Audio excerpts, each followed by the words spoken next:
আসসালামু আলাইকুম viewers. Disco prepaid মিটারে আপনি কিভাবে রিসার্চ করবেন সেটি আমি দেখাবো। তো এটি কিন্তু আপনি বিকাশ অথবা নগদে একইভাবে আপনি রিসার্চ করতে পারবেন। তো এই জন্য ফার্স্টে আমি বিকাশ অ্যাপসটি ওপেন করছি এবং এখান থেকে পাসওয়ার্ড দিয়ে আমি লগ ইন করে নিচ্ছি। তো এটি লগ ইন হয়ে গিয়েছে। তো এখানে আপনি অনেকগুলো ফিচার্স দেখতে পাচ্ছেন, তার মধ্যে এখানে যে পে বিল রয়েছে আপনি এই পে বিল অপশনটিতে ক্লিক করে দেবেন। এখন আপনি আমার এখানে দেখতে পাচ্ছেন যে দুইটা হিস্টোরি কিন্তু রয়েছে, অর্থাৎ আমার প্রতিষ্ঠানের নিচে আপনি দেখতে পাচ্ছেন যে ডিসকো প্রিপেইড মিটার। যেহেতু আমি আগেই রিসার্চ করেছি এই জন্য আমার এখানে হিস্টোরি চলে আসছে। আমি চাইলে এখান থেকে শর্টকাটে আমি রিসার্চ করে দেখিয়ে দিতে পারি। তো আপনি যদি নতুন হয়ে থাকেন তাহলে কিন্তু আপনার হিস্ট্রিতে থাকবে না। সেক্ষেত্রে আপনি কি করবেন, এখানে নিচে আপনি দেখতে পাচ্ছেন যে সব প্রতিষ্ঠান লেখা। তো ডিসকো যেহেতু একটি বিদ্যুৎ রিলেটেড বিষয়, আর এর জন্য আমি সব প্রতিষ্ঠান এর নিচ থেকে যে বিদ্যুৎ অপশনটি রয়েছে এটিতে আমি ক্লিক করে দিব। দেওয়ার পরে আপনি নিচে দেখতে পাচ্ছেন অনেকগুলো প্রতিষ্ঠানের নাম আসছে, যেগুলো কিন্তু বিকাশ বা নগদের মাধ্যমে রিসার্চ করা যায়। তো আমরা যেহেতু ডিসকো প্রিপেইড মিটারে রিসার্চ করব, সেই জন্য এখান থেকে ডিসকো প্রিপেইড এটি সিলেক্ট করে দিব। দেওয়ার পরে এখন আপনার অ্যাকাউন্ট নাম্বারটি দিতে হবে, এটি কিন্তু আপনার মিটারে লেখা থাকবে।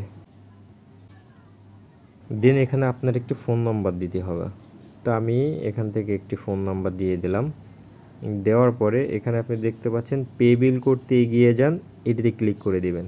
দিয়ে আপনি এখানে কিন্তু কত অ্যামাউন্টে রিসার্চ করবেন সেটি উল্লেখ করে দিবেন। তো আপনাদের জ্ঞাতার্থে আমি একটি বিষয় এখানে বলে দিব, এটি আপনাকে খুবই খেয়াল করতে হবে।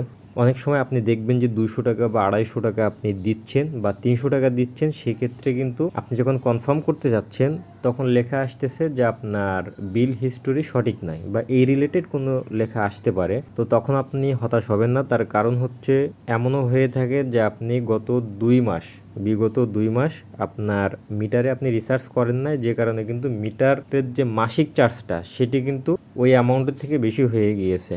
তো যে কারণে আপনি 200 বা 250 টাকা রিসার্চ করলে তখন কিন্তু সেটি রিসার্চ নিতে যায় না। তো আপনি যদি একটু অ্যামাউন্ট বাড়িয়ে দিয়ে থাকেন তখন কিন্তু আপনার এটি সফলভাবে রিসার্চ হয়ে যাবে। তো দেখুন এখন আমি এখান থেকে এগিয়ে গেলাম, যাওয়ার পরে এখানে দেখাচ্ছে আমার অ্যামাউন্টের পরিমাণ বা অ্যাকাউন্ট নাম্বার সব কিছু যদি ঠিকঠাক থাকে তাহলে আমি এখান থেকে পরের ধাপে যদি ট্যাপ করুন এটি ট্যাপ করে ধরে রাখবো। তো এখন এখান থেকে কিন্তু আমার পাসওয়ার্ডটি দিতে হবে। আমি পাসওয়ার্ড দিয়ে এখানে পে বিল করতে ট্যাপ করে ধরে রাখলে এটি কিন্তু আমার রিসার্চ হয়ে যাবে।